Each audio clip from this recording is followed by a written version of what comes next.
Guilty as charged. Guilty as charged. Guilty as charged. Guilty as charged. That's my guy.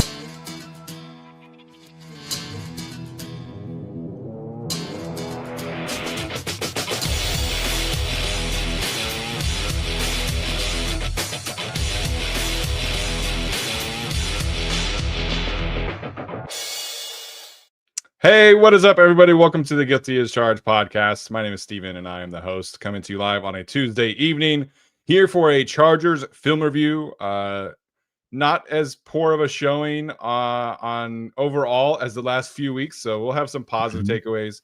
We are going to have some critical takeaways. I think both of us will have more negative takeaways to begin. So if you're one of those people that after a win you don't want to hear any negative thoughts, I apologize, but we are going to be talking about some negative things today, as we do every single week, but we'll have some positive stuff as well.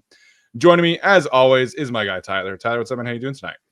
Doing well, enjoying the rain. Wish it wasn't raining while I was working and having to do work stuff. I'd rather it rain at night so I can kind of cozy up, get a fire going, watch some sicko monster documentary or show about the serial killer, but just all the good stuff when it rains. Have you watched the monster Netflix show? Yeah, the Ed Gein one that's out right now. Yeah, we're 6 episodes through right now, and it's a heartwarming, uplifting story, that's for sure.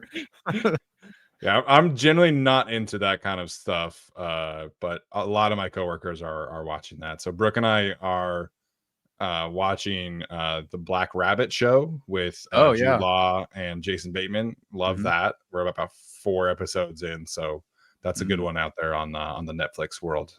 Yeah, no, it's good stuff. And I don't know, I'd rather Ed Gein play center than Yeah, you got a spam tweet on Twitter today, and you were like, "Hey, can you play center?" Yeah, it's like, I'm living my best life. I'll give anybody $25,000. I'm like, dude, if you can play center, I'm all for it.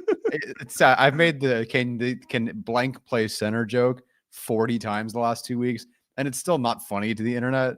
So I got to keep going. I mean, Karen posted pictures of skeletons at the Chargers facility. I'm like, can they play center? Do they want to play tackle? So it's rough, guys. And sorry, we will talk about Bradley Boseman today. Yes. I enjoy the jokes for what it's worth, but you got to laugh through the pain, man. We're Chargers fans. Yeah, absolutely.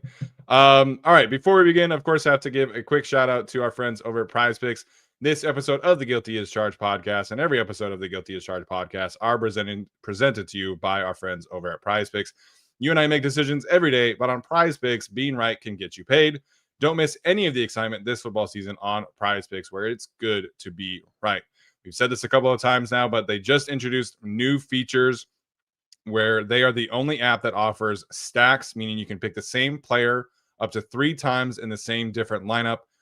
Rushing yards, rushing touchdowns, rushing total carries, anything you want in that regard.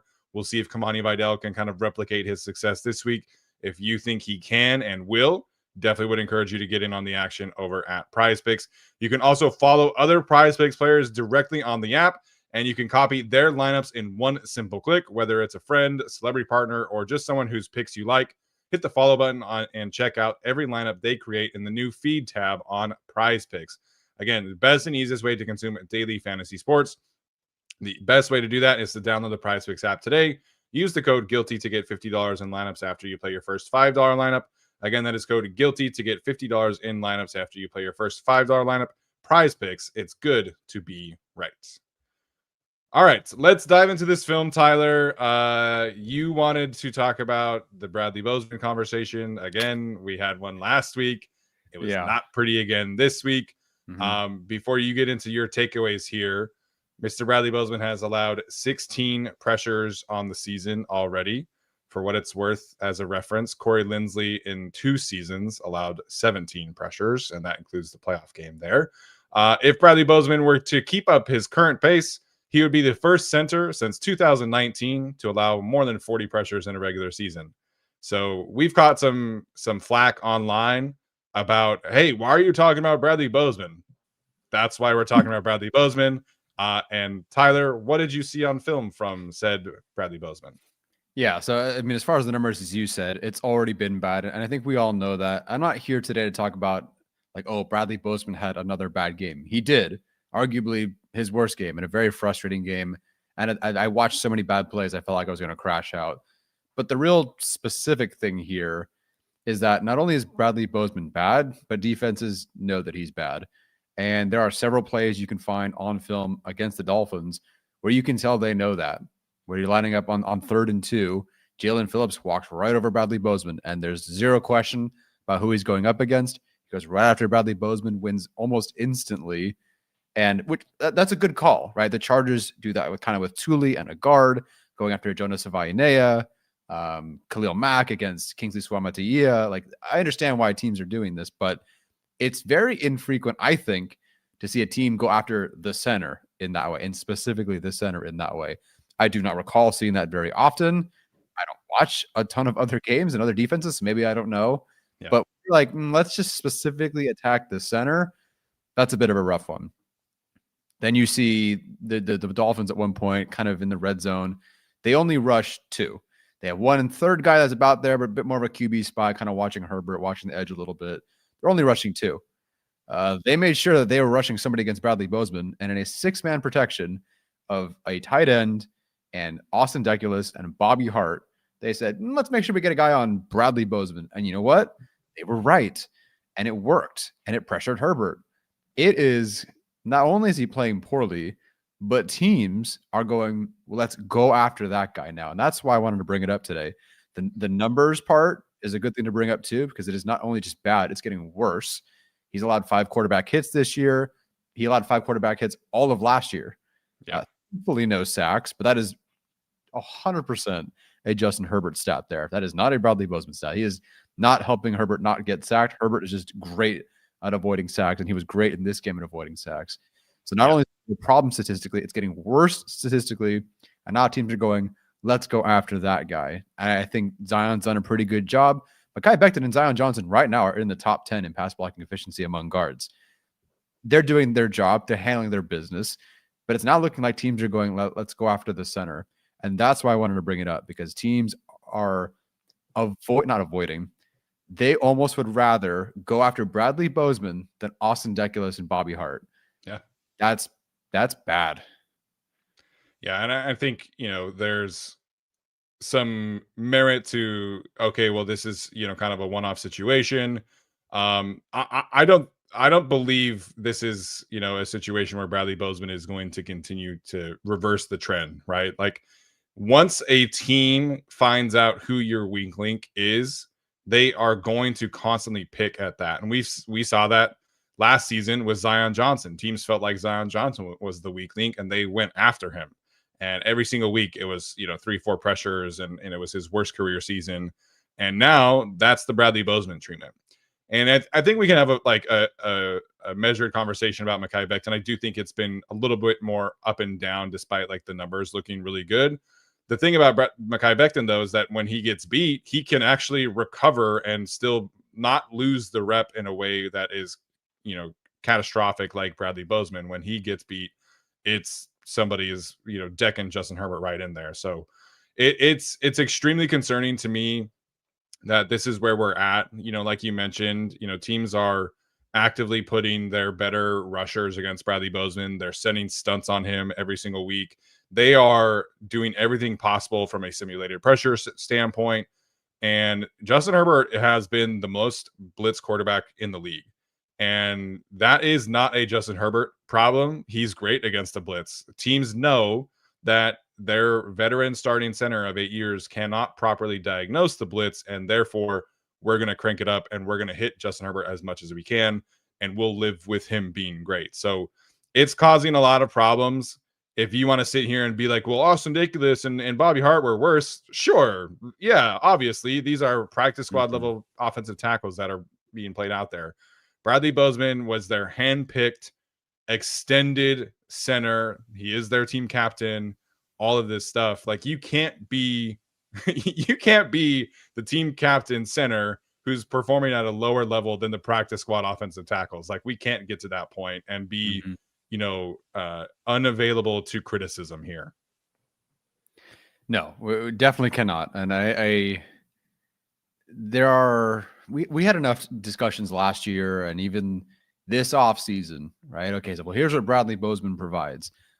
We try, guys. We really do try to paint a picture of why, what he does positively, what he has done positively, why they brought him in. We both wanted them to bring him in as soon as he was let go. We just didn't think we'd be signing up for 2, possibly 3 years of starting play at this point. This is not what I thought we were signing up for when we said, go add him. I thought this was like the Andre James move. So it's just at a point now where I will watch the offensive line pretty much do okay in pass protection. And then it's just interior pressure. And listen, if you watch the film, guys, there's maybe 80 more Ladd McConkey yards that are on the field that were he's right open. Trey Harris too. Trey Harris, yes, I know. I hate it. Trust me, I hate it. Pretty much open, or if you give him, 0.1 more seconds, well, there's the guy. I mean, there's not just a good Herbert game, like especially at the end, but a great one there. But there's interior pressure almost immediately 4 times in this game, if not more. And they're leaving so many yards out on the field. So it doesn't look good. Herbert's getting hit. The pass protection has not been good from him specifically. It is erasing several, dozens and dozens of yards on the field. It is a huge problem. So at this point, will probably stop talking about Bradley Boseman anymore because I don't think this can get worse. But because it took another level of worse, I had to bring it up because it's a film review episode. And I'm sorry, guys, if you are already sitting here like, it should be positive. Again, the 1-4 Dolphins almost beat them. There are negatives in this game. Yeah. And this was one of them. It is a new development statistically and on film. Yeah, it's a problem that's getting worse. And so it's definitely worth talking about. The run blocking, which I talked about last week, it's not getting better from that standpoint either. So I think, there's a few plays in here. Like, there was obviously, I forget who it was, but somebody tweeted out the entire, compilation of every Bradley Boseman pass blocking rep from last week. And people were saying like, oh, there's like 3 or 4 bad reps in here and then the rest are fine. That's the beauty. That's the job, guys. Like if you have 3 or 4 bad reps at center, that's a huge problem. That is a problem. That is not a good thing. And again, we were used to a certain measuring stick of Corey Linsley for a few years and it was great. But right now, like we're at worse than Dan Feeney levels of center. And that's a position where I did not think the Chargers would get to, for an extended period of time. There was a rep that I tweeted out where the Chargers did a max protect look. And I actually really loved the concept. It was great. They motioned Trey Harris in. They had a double team. So Trey Harris chips the tackle going against Deculus. And then Deculus and Zion Johnson have a double team against that tackle. And then on the right side, Tucker Fisk, Bobby Hart have a double team against that tackle.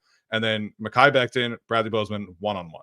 That's a pretty logical situation to end up at. The Dolphins, they're showing pressure, but then they end up only rushing 4. And so you have a chip and a double team, and then 2 one-on-one reps. And Bradley Boseman doesn't lose like instantly, but people were saying like, oh, like this is a long developing play. Like Herbert still got the ball off and he did complete the pass to Ladd McConkey. But if that's Keenan Allen running that route and he takes a smidge second longer to get open, then Justin Herbert is hit right in the grill again because of Bradley Boseman. So if you are losing in one-on-one situations in a max protect route, that's a problem. And this is where we're at with Bradley Boseman, where the bad is getting worse, and that's why we are having another Bradley Boseman conversation like we did last week. Yeah, so happy to move on. Not that I think your narrative is positive either. It is related. That's for sure. Yes. But this just needs to get better. And I will not spend more time saying or ever thinking like they should bench Bradley Boseman. We're all at that point. But it's not going to happen. So at this point, I can only hope for better. I hope he turns it around. Second half of last year, you and I spent time saying, hey, Bradley Boseman looked better in the second half. Zion looked better in the second half. Looks like things were finally settling after the 10th week of the season. But first of all, we're at week year 7. 2, guys. This is also year 2. Yes, we're at game 24 now. So it would be nice if things got better. I don't see them. And now with the couple of teams that they have coming up, and it's just going to get worse. Yeah, that blitz style is going to continue to be cranked up. So, the good news is that like they have some running backs who will pass protect. I was actually really happy with Kamani Vidal's pass protection reps this week. He had one misdiagnosis, but it was pretty good other than that. Yeah, the one-on-one stuff was it's not really part of our show as much, but yeah, the one-on-one stuff was good. He just like missed another one, which I don't know, Zion. Yeah, true.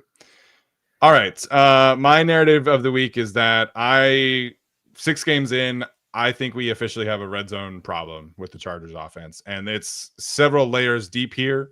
Mm-hmm. Obviously, the offensive line is a big key of that. Not having Omari Hampton is definitely a part of that. No Najee Harris, etc. But I think for me, when I'm watching the tape and watching the games live, I think overall the mentality of play calling and game management for me is the biggest problem when the Chargers get into the red zone. And so the first Chargers red zone trip after the Cameron Dicker 58-yard field goal gets taken away from the penalty, the Chargers get to a 3rd and 2 situation. They ran the ball on 2nd and 6. They got 4 yards. Okay, great. Love that. You're in 3rd and 2. The Chargers come out in 11 personnel, and the Dolphins match with this look where they do in obvious passing situations. They'll get all 4 edge rushers out. You're talking about Jalen Phillips, Bradley Chubb, Matthew Judon, and Chop Robinson. All 4 of them were out. And then Zach Sealer was their 5th defensive lineman. And so for me, I'm looking at that on tape and going, okay, you have 4 edge rushers. You have 1 defensive tackle who's your pass rushing defensive tackle. Maybe I should check into a run look here. And even though I don't trust my offensive line, but like personnel to me dictates like, okay, they have 4 edge rushers. Let's run the football here and get 2 yards. Worst case scenario here is we get 1 yard and then maybe we have the 4th and 1 situation. Or maybe I call a timeout and then I get a different personnel package in here. And I just don't love this play. And instead, the Chargers tried to run kind of a quick game concept. And that was one of the plays where Jalen Phillips ends up on Bradley Boseman. Instant quick pressure. Justin Herbert has to roll out to the sideline. And that's when he threw the pass to Ladd McConkey. Now, I feel like Ladd probably should have caught the pass. But to me, it's the mentality of like, being aware of the personnel that you are facing and making an adjustment on the fly, whether that's Herbert saying, hey, alert, alert, alert, let's go, let's check into this other play, or Harbaugh calling timeout. I just don't love that execution there. The second red zone situation, they get again into a 3rd and 2, and they are again in 11 personnel. This time the Dolphins are in kind of a typical nickel package, and the Chargers decide to run a little trap concept with Kamani Vidal going like essentially right between Mekhi Becton and Bobby Hart. It's mugged up. Zion, who's pulling, can't really get anywhere. Oronde Gadsden was the tight end. He can't really get in enough movement on the linebacker. Kamani Vidal gets tackled for like a half-yard gain. And instead of like going for it, it's a Cameron Dicker field goal. And then again later, it's the same kind of situation where you get into a 3rd and manageable, and you could potentially go for it on 4th down, and instead you're accepting a Cameron Dicker field goal. And this is just kind of part of the Jim Harbaugh experience at this point. He is ultra conservative in these moments. But when you look at the win probability lost from Ben Baldwin, every single week he tweets out this chart, the Chargers have lost the 3rd most win probability by kicking in obvious go for it situations. And it didn't really cost them a loss last year. I think like maybe the Arrowhead game, you could have maybe made a conversation about that one where you lose by 2 points. This year, didn't cost them the game this week. It didn't cost that particular thing didn't cost them against the Giants, but it all adds up. And when you are in a situation where you don't have all of your guys and you're trying to manufacture touchdowns as much as you can, I think you should go for it at least like semi-frequently. I don't think that you have to turn into, week 18 Brandon Staley at the Raiders where he's going for it in every single instance and probably is a little drunk on the 4th downs. I'm not asking for that. I'm asking for like, hey man, if you get into 4th and 1 in the red zone, can we maybe go for it with Justin Herbert at quarterback? And instead, what is the overall result of the Greg Roman lack of adjustments and the Jim Harbaugh conservative nature is that the Chargers are the worst team in the league in touchdown percentage when they get to the red zone. The worst in the league. And you're talking about being behind like some of the worst offenses in the league. They are 30th in red zone touchdowns per game. So like they get to the red zone a decent amount, but then they are settling for Cameron Dicker field goals at a historically high rate. And like, good for Cameron Dicker. He's probably going to be like a Hall of Fame kicker at this point because of Jim Harbaugh. But it's a problem. The overall, structure of how they're calling plays and then the conservative game management of it, it's a problem. And when you are dealing with these kind of injuries and everything like that, you need to find these edges, and they're doing the opposite when that comes to the red zone. And I don't think it could be better with full health, right? If you're Slater and all, everybody's good and healthy, sure, it can be better. At the same time, my argument against that is the Raiders have a better red zone touchdown percentage than you do. The Titans, the New Orleans Titans, Saints, the Titans guys who who just fired their head coach. Yes, the New Orleans Saints, and it's not even close. I mean, the Chargers are at 35% red zone touchdown percentage, and the Raiders are 31st at almost 39%. The Browns are 22nd. I don't know. For context, by the way, the best team is the Eagles with 87.5%, guys. The Bengals, I have no idea how, are at almost 77%, Dolphins at 75%, Lions at 74%. So it's not like the best team is at 45%. The Chargers are at 35%, and the best teams are at 80s, 70s, 60s even. I don't know how it got worse. Now, of course, again, there are some injuries, but we went into this offseason and into the season going, look, well, granted, these players are out now, but you have Hampton, you have Najee Harris, you have Conklin benched. And so it's got to be better, right? And last year, the Chargers, with all their issues, the Chargers last year were at almost 55%. They're at 35% right now. Yeah, almost 20% worse, basically. That's almost impossible. I don't even know how that is possible for them to do that and to be so much worse than teams with, again, firing their coaches, no quarterback, no running back, no weapons to speak of. Where are the Herbert runs? Why are we on? Okay, the 2-point conversion play with Herbert, great. Has there been another Herbert run called in the red zone at this point that was intentional? No. I can't think of one. No. Why not? Why do we go multiple games without Herbert running it at least once in the red zone, especially within the 5 yards? Who's stopping Herbert? Who is stopping Herbert from scoring? Sure, maybe not every time it works, but so far they're 1 for 1. The problem is they've only gone once. And the field goal stuff versus touchdowns, as you pointed out, and I'm glad you brought it up because I was going to, if they're at a complete disadvantage against these teams, and it really hasn't cost them just yet, it is going to cost them, I think, as early as next week on Sunday or on Thursday against the Vikings. Now, the Vikings are also not really going for it as often, so maybe that doesn't hurt. But I think the Colts and the Vikings are going to be a little bit better on offense, put up some points, better on defense, I would imagine, too. You just got to find that edge. I think the Chargers also start their games generally better, I think, than maybe they have been like second and third and quarter. Maybe there's been injuries or Greg Roman has to adjust. And again, we talked about he takes forever to turn the ship in the other direction. So just if you start hot and you move down the field, go for it a couple of times. And I don't know how an analytics person would sort this, but if you're willing to go for it and you go for it already on the 40 and you get to the 17 and it's 4th and 3, like, why not go for it again? Like, I don't know. I don't get that.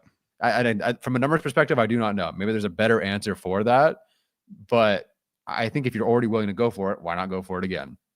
And I'm looking at the numbers for the Chargers against the Dolphins: 35-yard field goal, 31-yard field goal, 29-yard field goal. Yeah, they kicked a field goal at the 1-yard line a few weeks ago. Yes, they did, and they kicked 3 field goals, all for them to be up 2, and then 4 minutes later, already be down by 1 on 3 drives. Yeah, I just think you need to find some advantages in those. So play calling, of course, injuries. Hopefully those help things a little bit when players come back. But between the play calling, the false starts, it feels like every time there's a pre-snap penalty. Every time they're in the red zone, it's like, oh, brings that up, yeah, exactly, penalties. Oh, we're 1st and 8 or 1st and 10 on the 18. Well, now it's 1st and 15 on the 23. Every single time it feels like. I think Keandre Smith had one this week. I wanted to say Bobby Hart had one because he had 2 overall. Has been Trey Pipkins, or it's just pressures, right? That Herbert play to Keenan Allen against the Broncos was great, except for the part where they allowed a pressure there. The 3rd and 2, I think that you already mentioned. There was a pressure by Boseman. It's just they are, for a variety of reasons, are just not getting it sorted in the red zone. And that's really cool, I guess, to start the year and how they're 4-2. It's not the worst thing. I don't know, man. I just watched the Chiefs look like they're kind of turning things around. And if you go take that same thing, that's this same team as it is right now, to Kansas City, I think the Chiefs are going for it. I think they're aggressive. They're on fire. I think you need to find your own spark on offense too. Yeah, and I think kind of looking ahead here is good because you look at like overall touchdown percentage and the teams that they're playing. Well, Miami is 3rd, yeah, and they definitely made the Chargers pay in that one. They just played Washington, who is 5th in red zone touchdown percentage. They have an upcoming game against Pittsburgh. They're 6th at 71%. Minnesota is 8th at 66%. The Colts are 10th at 65%. The Broncos are 12th at 64%. The Chiefs are 13th at 64%. They have a lot of games upcoming. Jacksonville's 20th at 55%. So they have a lot of games coming up with these teams who are cashing in the red zone. And if you were trading touchdowns for field goals, like it's basic math, like you're not going to come out on the positive side here. So I think the Chargers can turn this ship around. I think, again, hopefully Alt returns soon. Hampton should be back, at some point, whether it's the Steelers game or beyond. Kamani's kind of like, gaining some confidence and things like that. Hopefully things can turn around. I don't think they're going to continue to be at 35%. That would be the lowest mark of Greg Roman's tenure, and he's had a very long career at this point.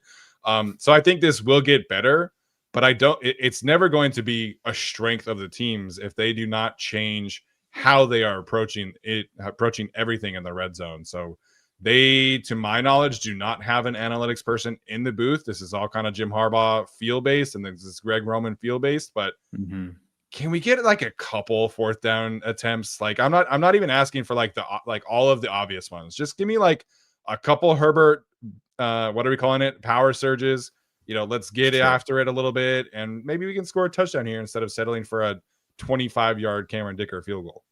Yeah, I would also be curious how many of these red zone touchdowns have also been intentional in the sense that the play was called and they got the touchdown. I remember with like Joe Lombardi, that's true. Like, okay, so Herbert, a lot of them Broncos, that they have are scrambles. Yeah, Herbert against the Dolphins just now on that throw to McConkey. Like, how many of these have been actually designed versus how many of these are just, Herbert saying, whatever, let's do this, let's do that. So I don't know, man. I think things were better to start the year. I'd be very curious what those numbers were to start the year. You had the Quentin Johnson, like shallow crosser there. Things were okay, but it's not been great. And I hope it does improve. The boot to roll out to Kamani Vidal, great. All that sort of stuff can be good. Vidal on the outside now seems to be working, but yeah, they got to be much better. I was looking while you were talking. Joe Lombardi, his first year was at 64%. And to his credit, like that short game stuff is more him, but they have Keenan Allen, they have Vlad McConkey, they have Gadsden. I know the running back situation isn't great right now, but they have had Hampton and Harris, sort of. 64% with Joe Lombardi, 35% with Greg Roman right now. Like, come on, you cannot be 30% worse than Joe Lombardi, dude. Yeah. So first 3 games, the Chargers were 29th at 40%. So it was better, but not by much. That's unfortunate. They were 50% after week 1. So week 1, that is a much better situation. Obviously, it's only 1 week, but the Raiders game was bad in this regard. The Broncos, basically ever since week 2, that's been a struggle here. And Bob Middleton, hey guys, they scored 29 points. The offense isn't the problem. It wasn't a problem in the end. Like, they won the game, but if they had been able to take 2 of those field goals and turn it into 2 touchdowns, then the Dolphins probably don't even make this a thing. Like the Dolphins, if you're, up by 2 touchdowns instead of 10 points, that's a huge difference. So instead of sweating the game at the end and needing a Justin Herbert, Herculean effort, if you are more efficient in the red zone, you're not even in that position. So it was a relative problem last year, and it's gotten worse this year. And I think that's the theme of our first two segments here, is that we are talking about things that were an issue last year, and now they are much worse this year, and that's affecting the overall health of the offense. Yeah, and I don't think it's not that the Chargers have been scoring 24 to 27 points per game or 29 points per game. They just came off of a problem of scoring 10 against the Commanders. Yeah. So yes, we are focusing on this game. It is the Miami Dolphins game film review, but we also are trying to not just be like, oh, we'll go this way and then back the other way. Like, we're trying to follow some narratives as they go and how things have maybe progressed or regressed or changed or whatever in the context of this game too. So it has been a problem. It did show up in this game. It did not result in a loss, but they also could have had more of a lead. There could have been no comeback here for the Dolphins, no chance at them ever coming back here. But again, they had 3 red zone trips, 3 field goals to start, all 3 field goals under 36 yards or whatever it was. It's just, you can't do that. Yeah. The Chargers put up a 35-minute clip of all of Justin Herbert's game-winning drives, and you watch, the section where Joe Lombardi was the play caller, and there's so many creative ways that they're getting Austin Eckler, Keenan Allen, Gerald Everett touches in those goal-to-go situations, and it just feels like everything is so tight. It's like, okay, we're in the red zone. We know we can at least get 3. Here's a draw. Here's a counter. Here's just like a stick concept. Like, it's very basic when they get to the red zone, and not that Greg Roman is like the most diverse play caller ever, but it's not costing them right now in terms of win losses. But against some of these good teams that they have coming up, this could be an issue. And if Justin Herbert doesn't make the play of the weekend in the NFL, this is probably one of the main things that we're talking about, is why they lost that game. Instead, you have Justin Herbert, you have an alien quarterback. But if you flipped quarterbacks here, this is a different conversation. So like you mentioned, it didn't cost them, but it was a problem during the game. It was a problem on tape, and the numbers are a significant problem when it comes to the red zone offense. Yeah, and that's the other thing. We now are 6 games in, and yes, there's been some injuries and trying to figure some things out, but we do have now like actual data that is over the course of multiple games to look at here and say, like, is this a real problem or is it not? We're starting to figure out kind of what is a problem, what isn't, and if those numbers bear out over several games and they back up what we see on film. Yeah, exactly right. Okay, our audio audience is going to take a quick break, and then we will be right back with more Chargers film review after this. All right, every single week we highlight some unsung heroes. Watching this on tape, obviously this has kind of become a lot of trench conversations over the years, because it's really difficult to get a real feel for like what's going on in the trenches when you're watching the broadcast angle here. That is going to continue for me. I'm going to highlight Naquan Jones this week. Only 7 run defense snaps, but he was their highest run defense grade of the week among defensive tackles. He had a killer run stop on a 2nd and 5 that became like a 3rd and 3 situation, where the Dolphins are trying to run wide zone to his right, and he just smacks Cole Strange, the right guard, out of the way, and then ends up getting a run stop on the tackle for loss. So the Chargers have a bit of a run defense problem. More on that later. I think giving Naquan Jones more snaps would be a big thing there. Right now, the Chargers are trying to really figure out like how much can Jamari Caldwell take in terms of his snaps. He led the team in snaps this week. They're trying to find the sweet spot of like Tier Tart's kind of a wild horse. Like he wants to be aggressive. He wants to make plays in the backfield. He's really good in that role. And Naquan obviously was inactive last week, which I still can't believe was the case. They're still trying to figure out the roles of this defensive tackle room. And I think like I'm trying to be patient with that. Obviously, Deshaun Hand is hurt, which I think you felt a significant drop off without him out there this week. But I feel about Naquan a similar way of how I felt about TR last year, where TR Tart was always popping on tape, but he was playing like 20 snaps a game. And then eventually they just started realizing like, hey, like we need to give this guy more snaps out here. I think Naquan is a similar player in this kind of role where he's just so disruptive, and, their pillars on defense, block destruction is like number 1. And I don't think anybody in the defensive tackle group is destroying blocks more frequently than Naquan Jones is. So I really hope that that is a key thing that they kind of pivot towards going forward, especially without Deshaun Hand. I think Tier Tart playing a 3-tech role more often is a good thing. And so getting Naquan and Tart and Caldwell maybe all on the field together instead of Caldwell, Tart, and Ogbonia, or Caldwell, Tart, and Eboigbe. I really would like to see their best 3 run defenders, which are Tart, Caldwell, and Jones, really get out on the field more often, because I do think Jamari and Tart can both play 3-tech roles. And I think overall that would help the run defense problems that are really very evident on tape right now. Yeah, I agree. I didn't realize until the post-game reaction that he was inactive last week, and they certainly could have used him, I feel like, because he has been either a standout or unsung hero every other week that he has been playing. Just like, wow, look at that. Or even in the preseason, we noticed it. So I hope to see more of him. 27 run defense snaps is definitely not enough. They are in 4 games, by the way, not 1 game. It's tough because I understand that they are trying to figure things out, especially with when Hand was just like, he was their number 1 guy. So that's kind of your role. Now it's okay. We have a rookie in Caldwell. He's playing great. How do we work him? Ogbonia, we played a lot last year. Nice, inactive. What do we have in him? Eboigbe had a couple of good moments, has had some good moments over the last 3 games, not playing a ton. Do we give him more snaps? Do we give him fewer snaps? I have no idea. So I think they're going to have to really work through this balance of everything. But as you said, even if it's not a frequency thing with him, it is like the rate at which he is destroying those blocks. He gets 7 snaps, but in 3 of them, he looked pretty good, or whatever you want to call the rate for this one. Yeah, that's a win. So finding a way to get him more of that, especially against the Colts next week, would be huge. Yeah, and I think they're really again, Greg Roman has talked about this. They want the rookies to kind of like figure out what they're good at and then kind of stick in that area. And right now, Jamari Caldwell is getting a ton of like true nose tackle snaps alongside Tier Tart or alongside Eboigbe, etc.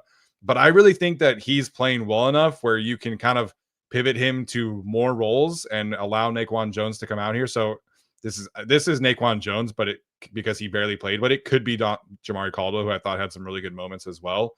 So I just think like I'm trying to envision a world where they can kind of get away from, pigeonholing these guys into this is your role, because Deshaun Hand really was kind of the glue that was holding that room together. And now there's no Deshaun Hand. And so it's like Justin Eboigbe as a run defender, I'm not in love with that idea. I think he's really popping as a pass rusher right now, which is great. The 3 special teams tackles. Otito Ogbonia is a major problem in run defense. That it is an issue. So to me, it's like, let's get Caldwell, Jones, and Tart out there on the field together and just allow them to control the middle of the run defense. And I think that just makes things so much easier for everybody. And I think Tart and Caldwell could play a little bit more 3-tech than they are. And Jones is extremely disruptive as a nose tackle. So it's a good problem to have that you have Jones and Caldwell playing really well on the nose. But I would like to see both of them get out there on the same time, because the Chargers run defense really needs some more block destroyers. And those 3 are the best ones at it. Yeah, I completely agree there. My unsung hero is not a block destroyer, but he was throwing some good blocks. I will actually shout out Keandre Smith in that regard. I think there was a couple of run blocking plays that he was good in this game. He was their 3rd highest graded run blocker, only 9 snaps, but that is more than he had been doing previously. I think it was his highest was 7, I believe, the first game that he was active. There was only 1 or 2. In this game, they leaned on him a bit more, and there was definitely at least 1 or 2 blocks where he actually looked very good. He was also the key blocker for them on that not Kamani Vidal, Nyheim Hines kickoff return. And I was actually surprised at how well he looked in that regard. I figured Trey Harris could block. We'll talk about him. He's been much better than I thought he would be. Keandre Smith, I never really saw him as like a blocker kind of option for them. No, definitely not. And so to see him, he was inactive or is not very involved at all. To see him get a bit more of a run in this one and have a good block in the run game and have a good block on kickoff return that helps set up a game-winning field goal, to have a 34, I believe, yard return himself. And it was a very good return. And not only did it look faster, it just kind of made sense. He runs to the right side, sets up everybody who's kind of filtering towards him, and then just single cut left back across and picks up 34 yards, and just using that extremely fast speed of his to get up 34 yards. Did a huge return? No, but it looked a bit more better than 22. It's better than 22.7, guys. 34 is higher than 22.7. So, I think we saw false start was not great. Let's not do that. The mental mistakes are still there once per game, it seems, for whatever reason. But I think he was kind of an unsung hero, and he was this close. Him and Herbert were this close, like a 30 to 40 yard gain.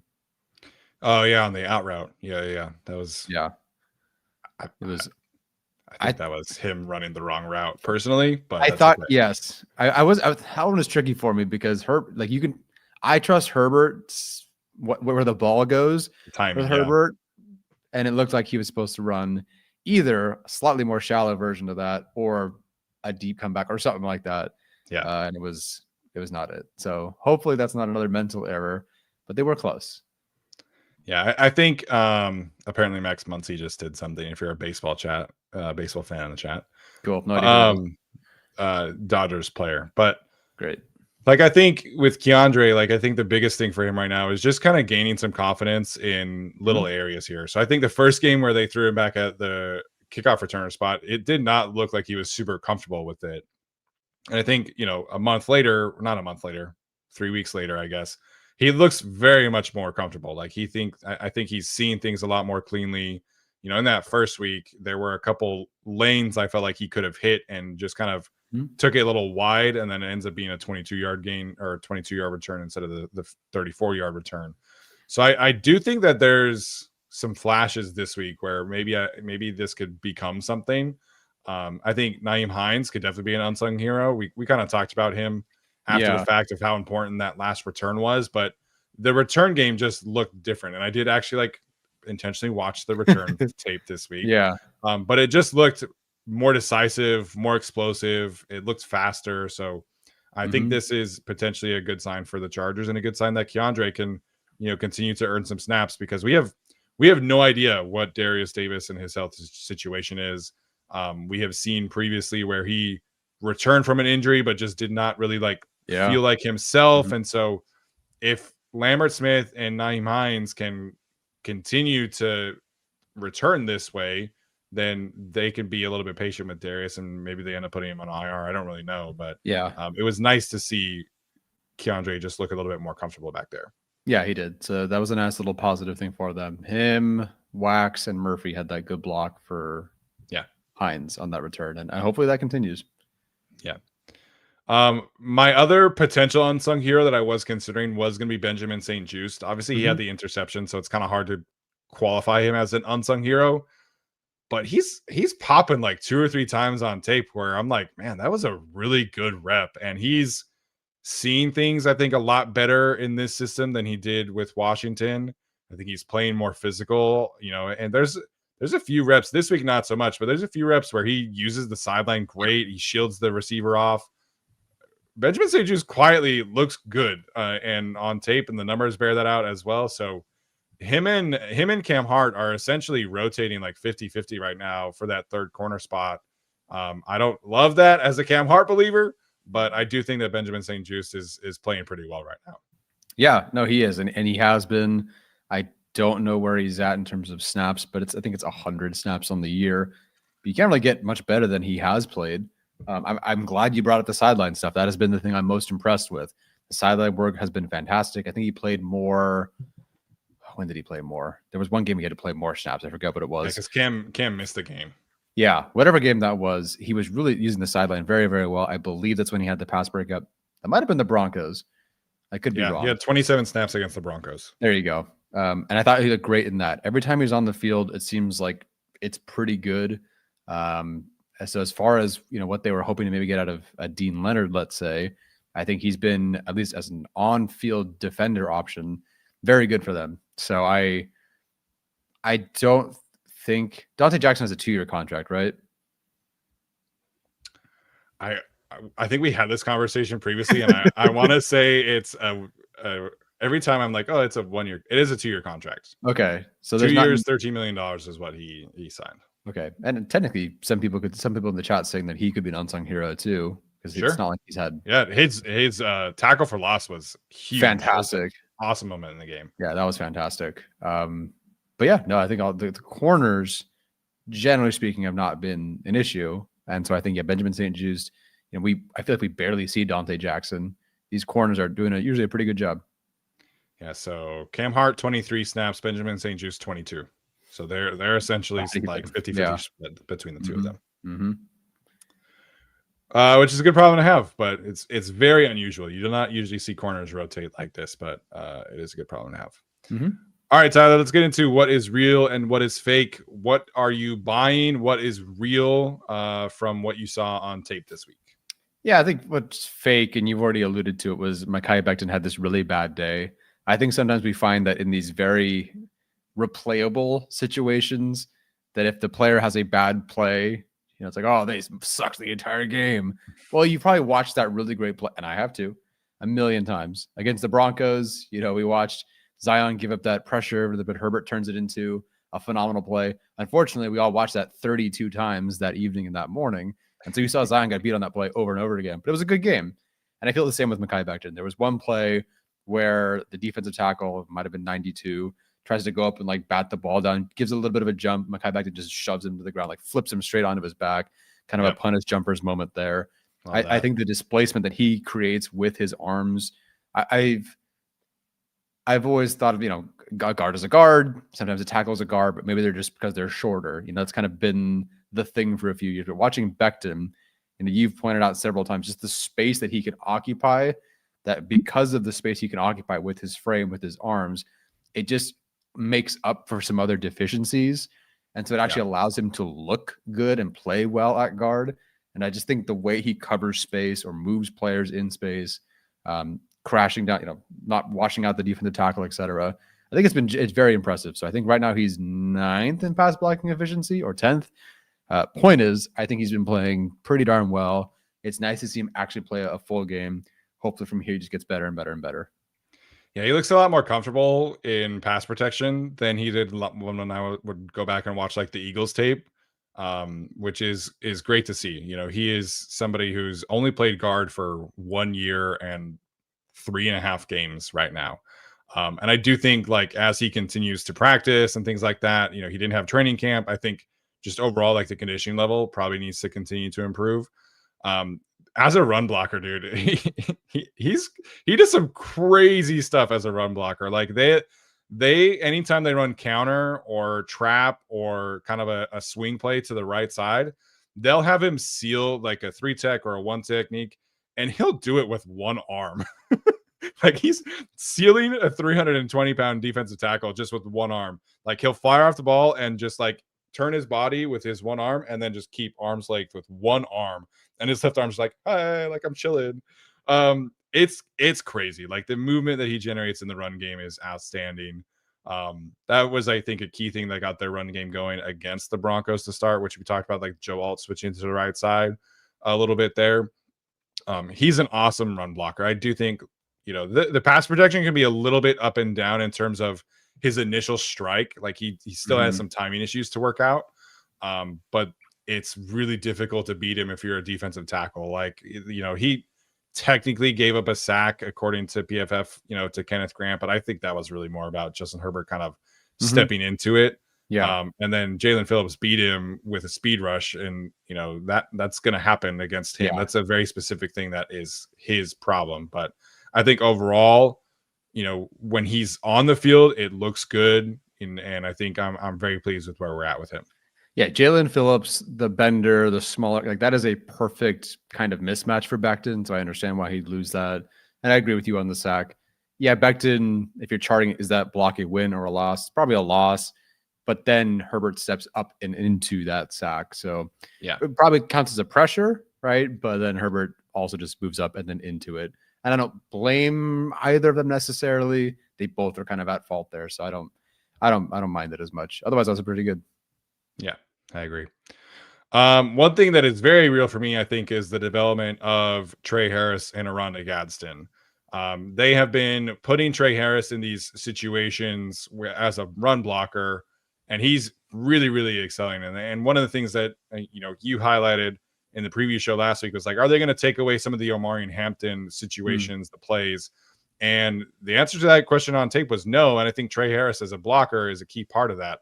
So they're still doing the situation where they'll motion him at the snap, and he gets a full runway, and he's acting as the second puller behind Zion or behind Becton, and he can create some movement there. It looks really good as a run blocker.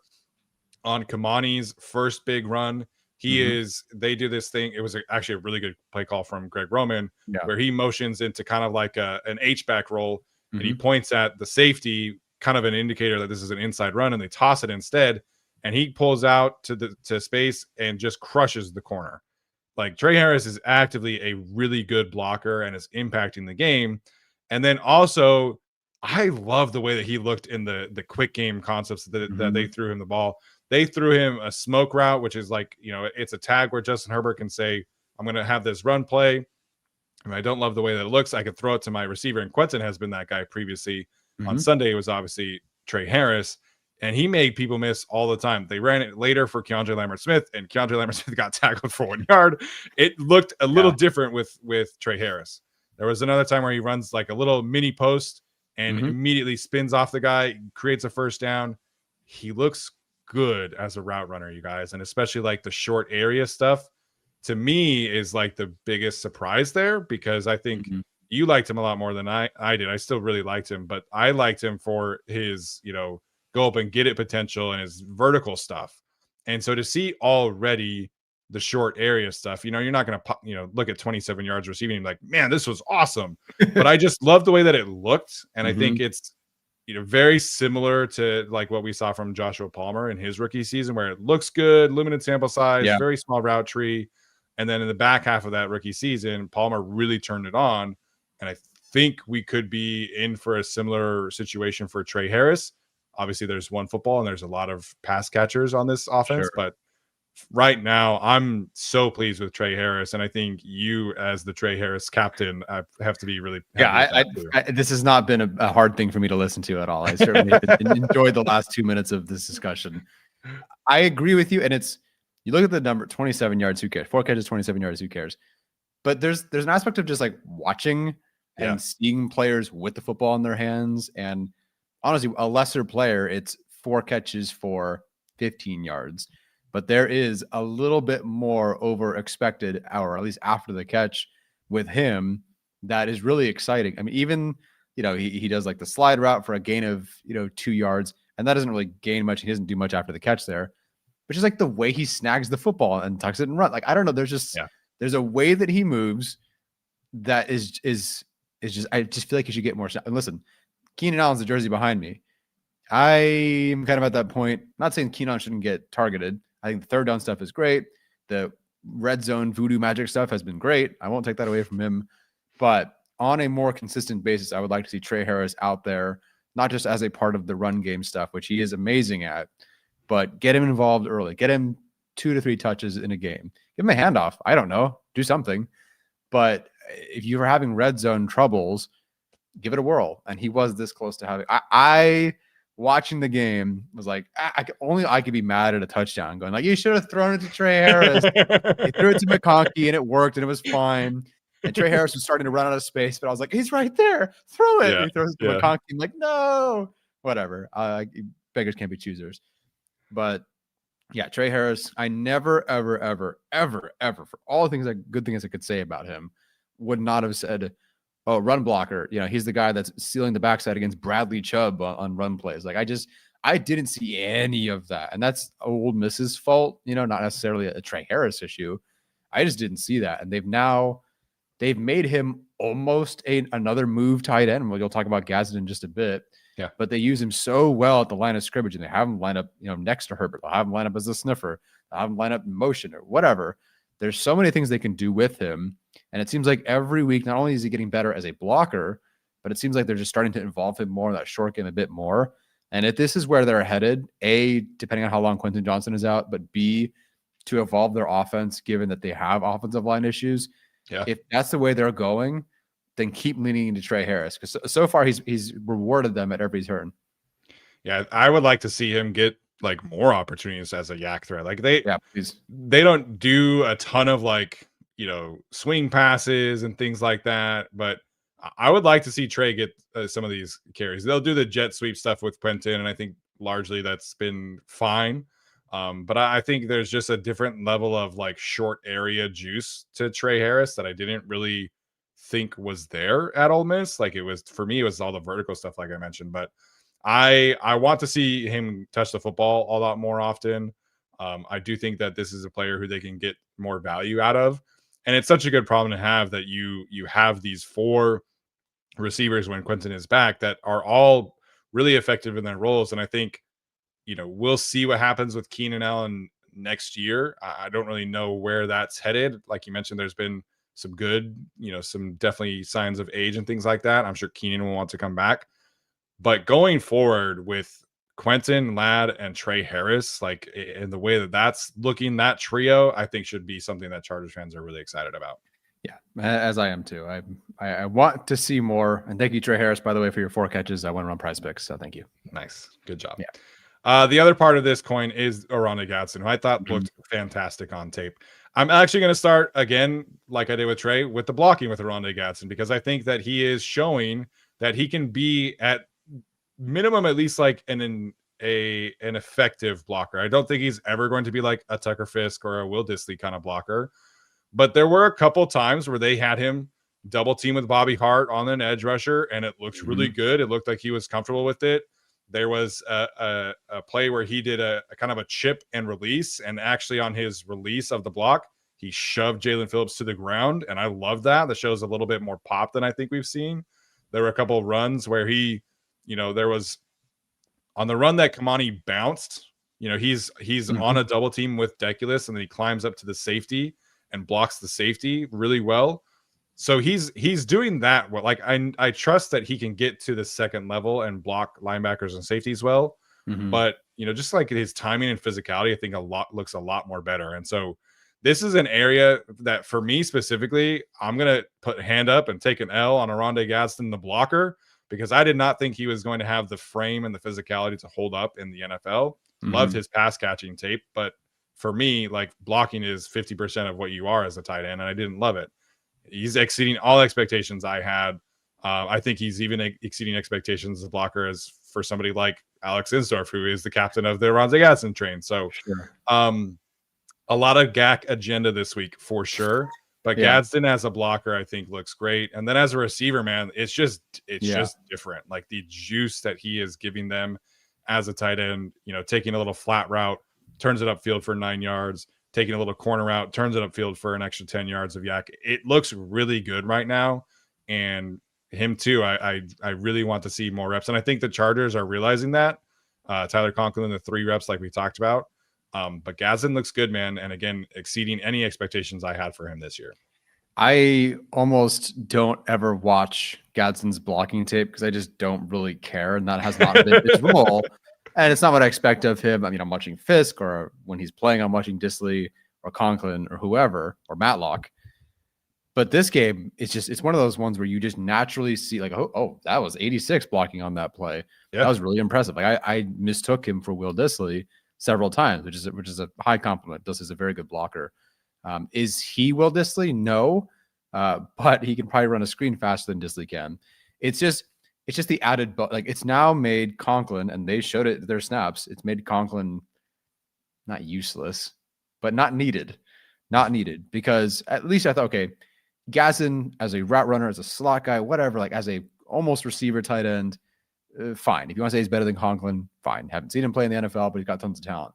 But at least Conklin, when he's on the field, will block and be okay and whatever. A, that hasn't really been the case. And B, if that's how Gadsden looks as a blocker now, forget it. You keep him on the field. You do what they just did. Conklin's not playing. He's unfortunately a net negative for them right now. And Gadsden, outside of the fumble, was just awesome. He, like you said, that's a perfect way to say it. He's just got juice. He just has more to him. And I don't think you should feel like you have to take an L on the evaluation, because this was a guy with multiple season-ending injuries, at least one very recently in college, I should say. And they just didn't have him be a blocker or blocking type. And maybe there's some move tight end stuff, but that's it. That's more of a get in the way kind of thing. What we saw on against the Dolphins was very different. So credit the coaching staff in that regard. It's not Brady. Bischoff.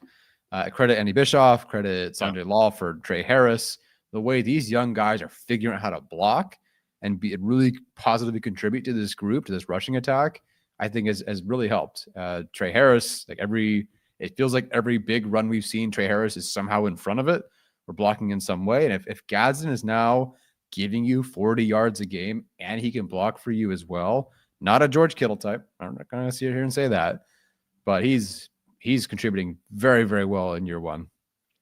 Yeah, if you look at the rookie tight ends, he's not going to catch Tyler Warren. Tyler Warren is going to lap the field there. So yeah, Tyler Warren has 370 yards receiving already. But I think he could catch. I think he could catch Harold Fannin, who's second right now. Harold Fannin has 250. Gadsden and Mason Taylor are kind of like right there, but Mason Taylor has 26 catches. Gadsden has 18. Surprisingly enough, Colston Loveland only has 5 catches on the season, and Terrence Ferguson has 1. So the 2 of the 3 highest tight ends drafted have not really done much. But I think when it comes to like rookie tight ends, Gadsden can exceed a lot of value there. And so, we were kind of talking about like high expectations and things like that. And I was like, oh, if he can give you 200 yards, that's a huge plus. And he's already going to pass 200 yards like next week. So it's just been one of the things that I am very happy to be wrong about. And I think the Chargers are realizing that as well, that this young kid can play and he can impact the game, and it looks great. And Herbert trusts him. And I just have been very pleased with what we've seen from Aranda Gadsden. Yeah. I mean, for all the complaining about Boseman and him still starting, it's just going to happen. But credit the coaching staff for saying, hey, the tight end we paid, it's not working. Go to the rookie. He's just the hot hand right now. So credit to them by week 6, already realizing that they've got something special in Gadsden. Yeah. Fun stuff, man. So we got to some positive stuff after the negative narratives, but absolutely. Tyler, do you have anything else you wanted to hit on? We are an hour in here, so we can touch on some other things, but do you have any other ones here? Yeah, the defense. Let's give it a quick 5 minutes here and then call it a day and get to that. The defense, I don't know. Okay. For those who are saying that Jesse Minter has been exposed, I don't actually buy that. I don't buy that it's Jesse Minter who has been exposed here. But if you want to say something about Jesse Minter, it is whatever they were trying to do before in terms of like Dan Henley lining up over the A gap and dropping back and finding a perfect spot in coverage. That stuff where we saw against, I think, the Browns, where Henley's lined up over the A gap, then drops 15 yards back the other direction and has a pass breakup against the Browns. That is no longer there. If you want to get on Minter about anything, is that the linebackers and safeties right now are not playing connected football. And we are thankful today that Tua is a not very good quarterback, an absolute arm punter of a quarterback, because I don't know how. So I forget who it was, running back and maybe Washington or something. They're both out kind of swinging it out like a swing route on the sides of Tua, and the safety and I think another linebacker come up, and they are prepared, like Derwin and whoever the other person was, are ready to take those guys on the flats. So it's really just a 2-man route of Waller and I'm sure Jalen Waddle against 5 other defenders, 2 corners, I think 2 safeties and a linebacker, 1 linebacker and 2 safeties. And I just, what happens? It's Darren Waller. This guy was rapping, last year and was completely out of the NFL. And they just completely do like the space they would get to before and continue to sit in that space and drift in that space, keep the eyes on the quarterback, keep everything in front of them and pass things off or whatever. That's just gone. I mean, I'm watching Dan Henley multiple weeks in a row now, start over the line of scrimmage. It was him and Derwin on, I think, like 3rd down on one play, both lined up over the A gap. He just drops, and it's just so strange to watch this player who is so aware of everything around him completely not know where anything is anymore.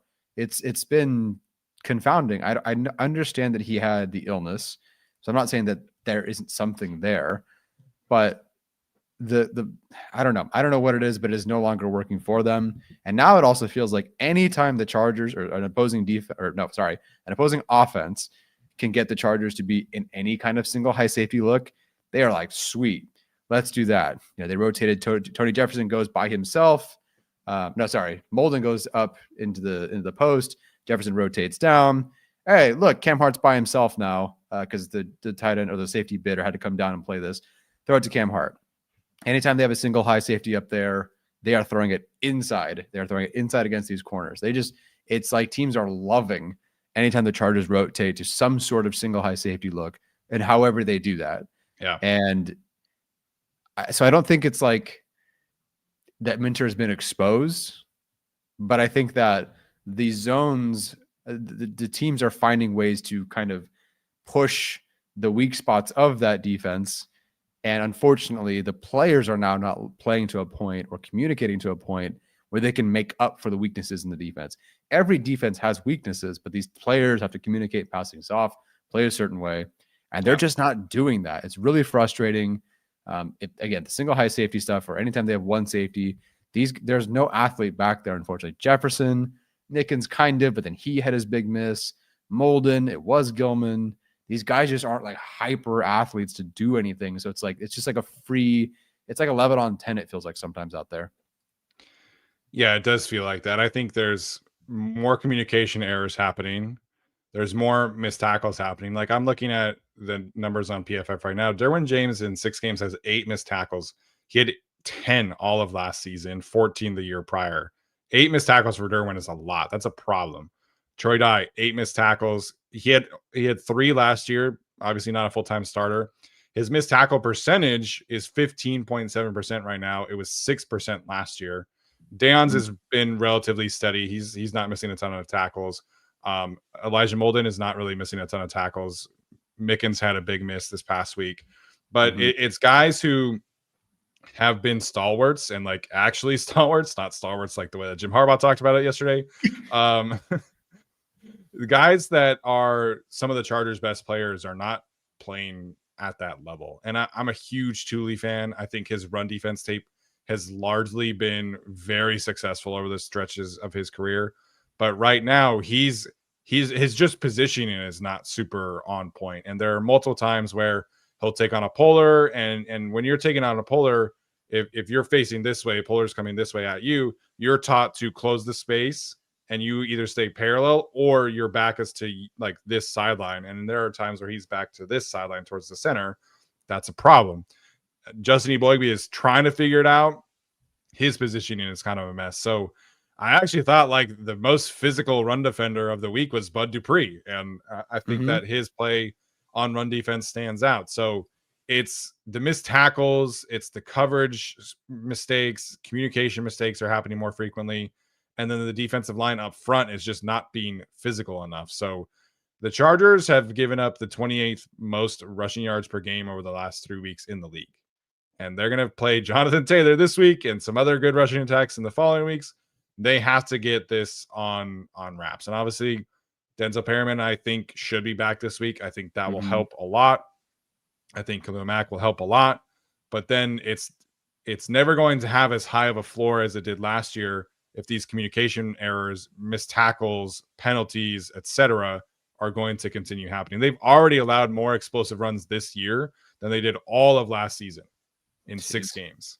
So it's some of these things just have to be cleaned up. Like you mentioned, I don't think Jesse Minter has changed. I think the scheme still is really smart. I think they still do a lot of really good things. The simulated pressures that they are running on passing downs is great. The execution is just not at the same level as it was last year. And that's the main thing for me. Yes. If you want to get on Minter about something, I think it's that for now, not that his scheme has suddenly been exposed. I don't really believe that's the case. Yeah. I would like to see them run a little bit more man coverage, just like a smidge. Like they have the guys at corner, I think, to do it now. Yeah. But I just think they're attached to the simulated pressures and zone behind it. And that's kind of how they've built this ship up. But I would like to see them play more man coverage. That to me is like the critique that I think is fair for him. Yeah, I think so too. All right, we'll run through some super chats really quickly here. Mr. Dark Chow Chow getting us started says Chargers need to draft CBs who can run in the 4.3s. I think Dante Jackson runs in the 4.3s. I don't think the other ones do. I didn't realize Dante Jackson was that fast. He has it's definitely in green. Loading Twitter. Here we go. Math bomb. 4.32. Geez, I didn't really run 4.32. All right, good for him. We've got him for at least one more year. Did corners winning 4-3s? Not necessarily. I just think Cam Hart is who he is. Yeah. He said in another one, said, could QJ be a trade candidate next year? Day 2 pick. No. Simple answer, no. No. Jim Harbaugh loves him. He's finally breaking out. Like, it's not happening. Yeah, I think that the question at this point is, I don't know, the injury kind of killed things for a second, but I think the question is more, are they picking up the 5th-year option or not? I don't think so, but I don't know. Not the way he started, it was becoming a question. Yeah, I've seen some like Ravens fans talking about like, man, I wish we had Quentin Johnson right now. And so it's gone full swing. The Vikings are like, man, I wish we had Quentin Johnson. So yes, it's changed quite a bit. Yeah. Richard says Bradley Boseman just gave up another pressure. Yikes. Not great. Your friendly neighborhood Spider-Man says, shout out to Boseman for letting everyone through. Yes. Most popular bouncer at the club, I guess, right? Yeah. He says that I'd rather see Najee Harris with one leg at center.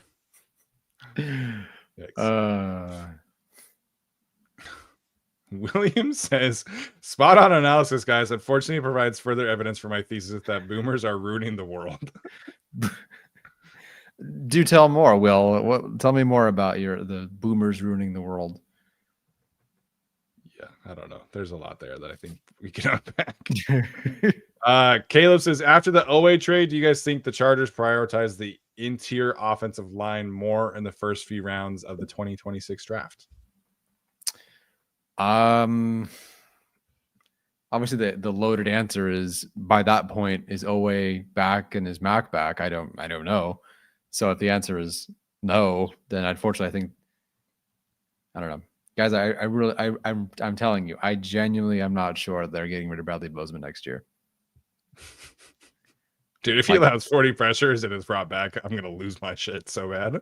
What about 39? Can I interest you in 39 if you filter by regular season? Yeah. Oh goodness. man, I think that they got to get an edge rusher would be great. I understand. Now they're set at corner, I think. So, yeah, to their estimation, their knowledge, how they feel. Yeah, I think in terms of edge, we just have to wait and see how they handle this. If Khalil wants to come back, I think he's back. Like, I think the team is at that point where they will give Khalil whatever he wants. Oweh, we got to see how this situation pans out. Obviously, he is a free agent after the season. So, what does that look like? Thule due for an extension after this year that I think has rightfully been earned at this point if he continues to perform as he has.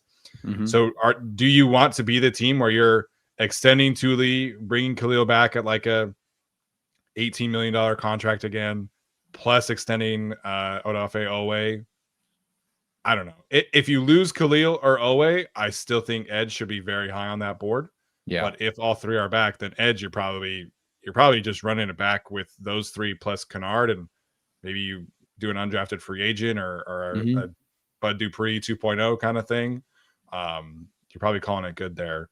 For me, if those three are all back, I think you pivot to a defensive tackle early, because I think you need some blue chip players, maybe a linebacker, depending on kind of how this goes with, if Deion continues to not play at his best, and we have no idea what Junior Colson is. Troy Dye's a free agent, or is he on a 2-year deal also? I think he's on a 2-year deal. I will look that up. Man, us and the 2-year deals are going to. Perryman's a free agent. I know that for sure. Yeah. So linebacker could be like a sneaky need, and it does actually sound like linebacker's a good draft. There's that freak at Ohio State who is, kind of like getting Micah Parsons comparisons right now. That would be a ton of fun. So I do think I still would prefer the first round be a defensive player, even if it's not edge, just because we got to give Jesse Minter or whoever is calling plays on defense, we don't know. Yeah. Some kind of other blue chip support. So I still think defense early. Guard center, you can take, second round, third round, fourth round, and still get a lot of value. So I'm still going defense early right now. Yeah, I mean, if you say, okay, who are your two best defenders? Derwin James and Khalil Mack. Derwin's, he might get an extension, so we'll see. But you can't keep kicking the can down the road. It's not quite an interior offensive line situation, But there's only so long you can only give Minter 3rd-round picks and Bud Dupree before it's like, okay, we need something here to get us through in the playoffs. Yeah, exactly. Tyler says Chargers 1st-round pick is edge or OL. Blue chip players needed on D. Yeah, I think defense in some capacity is where I would go. Yeah. Unless Rashawn is just like not back at all, then you can talk to me about a right tackle. But that's really the only scenario where I'm like 1st-round pick is an offensive lineman, honestly, at this point. Yeah. At this point, Becton is back, obviously on a contract. I do believe Zion is back, just the way things are going. Yeah. So I think it may be center, and then that's it. But again, you can take a center in round 3, round 4, and still get good value there. Yeah. Sep Nozari says Boseman may be a minority of the Chargers. There's no other explanation. Herbernator is now a running back, quarterback, and throwing his own blocks. It's not just Roman. Head coach is letting this happen. Protect your guy. Yeah, I definitely don't blame Greg Roman for Boseman being out there. I think this is definitely a front office head coach situation. Like, it's a personnel thing. Running back, quarterback, throwing his own blocks. I wish he were a running quarterback. Give him 2 a game. Give him 1. Yeah. Caleb says not looking forward to the Steelers game. I am, because I will be there. Hayward is going to make it his mission to flop all over the place to try to injure Herbert. Yeah, I don't know. It's going to be a challenge with that defensive line group, and Derek Harmon looks awesome apparently from what I see on Steelers fans, and obviously TJ Watt is still TJ Watt, and Nick Herbig is so it's going to be a big challenge, but I'm hopeful that the Chargers can get Joe Alton, Trey Pipkins back for that one, and hopefully have their main 5. Yeah, that's going to be a nasty one. Good luck at that game, man. I will not be able to make it, so good luck. Oh, is that a Sunday night football game? It is, yeah. I might be able to make it. Never mind. And it's a holiday weekend, so. Oh, so I have no choice but to go. All right, cool. See you there. Sergio wants to know, why is everyone afraid of the Colts? They are only beating bad teams so far. Yes, Broncos suck. And if Alt and Pipkins are back, we are not a bad team. I'm just afraid of the Colts.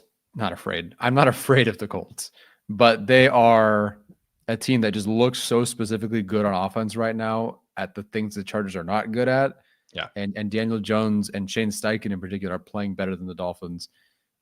Tyler Warren, the way they use him is just, I watched the game against the Cardinals, or like a condensed replay, just to get a feel. And it's just magical to watch.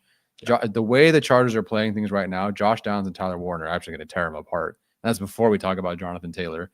Their offense, again, anybody who wants to watch the game against the Cardinals, watch the condensed game. Sure, there are some pressures given up, but Daniel Jones is going 1,000, 2, 1,000, 3. He's just standing there. There's no pressure. It's like easy mode on Madden for him.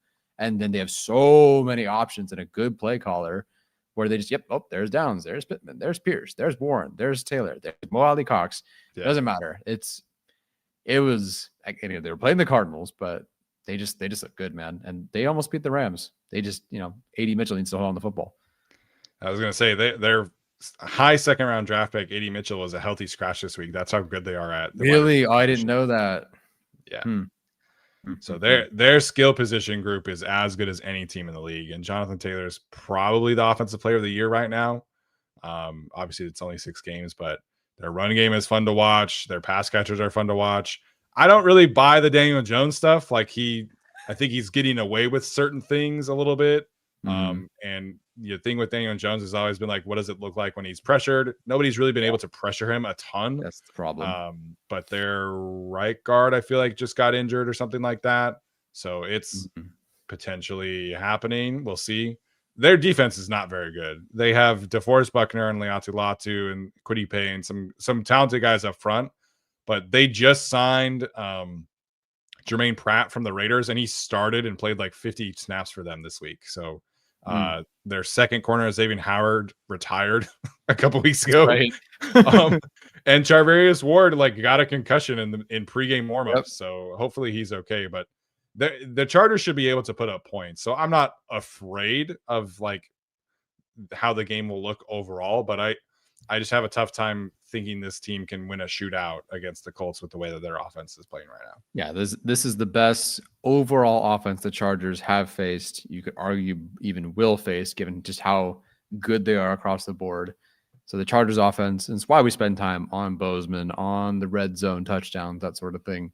Yeah. Because the Colts could legitimately put 35 up in their sleep, unfortunately, with the way the Chargers defense has been playing. Yep. I agree with all that. Sergio says Hampton, Harris, Caldwell, Gadsden, great draft. I agree with that. It's shaping up to be a really good, turnout for this group, and we'll see about Keandre and some of the other stuff. Maybe Kennard can give you some juice next year. We'll see, but shaping up to be a great draft for sure. Yeah, the fact that you have 4 players once Hampton comes back that are playing 30 to 40 snaps and they're good at minimum per game, that's fantastic. Yep. Mr. Dark Chow, why does Bradley Boseman give up so many pressures? Explain. It's a lot of different things that, like Tyler mentioned, the opposing defenses are starting to target him in stunts, simulated pressures, blitzes, Jalen Phillips one-on-one reps. He's never really been a great pass protector. It's just been able to be more manageable, and right now it's not, and that's really the short answer there. Yeah, unfortunately, and it just is who he is. He's a kind of below average athlete at this point, especially as he's a little bit older now. Just doesn't have that recovery, doesn't have that movement, all that. So, yeah, not great. All right, Tyler. Any other final thoughts before we head out of here? That felt surprisingly more negative than I thought it was going to be. But you almost lose to the Dolphins and they're 1-4. You got to talk about some stuff. So hopefully next week we're celebrating how well they performed because they fixed these mistakes and beat the Colts. Yeah, hopefully. That would be great. We did have some positive stuff on the young guys, so hopefully it balanced out a little bit there. All right. That is going to do it for us tonight. Appreciate you guys for tuning in. As always, make sure leave a like, rating, comment, review, make sure subscribe, all that good stuff on YouTube, whatever audio platform you are listening to. We really greatly appreciate that. We'll be back on Thursday for our weekly preview, and then we are full steam ahead towards the Colts game. So appreciate you guys so much. As always, Bolt up.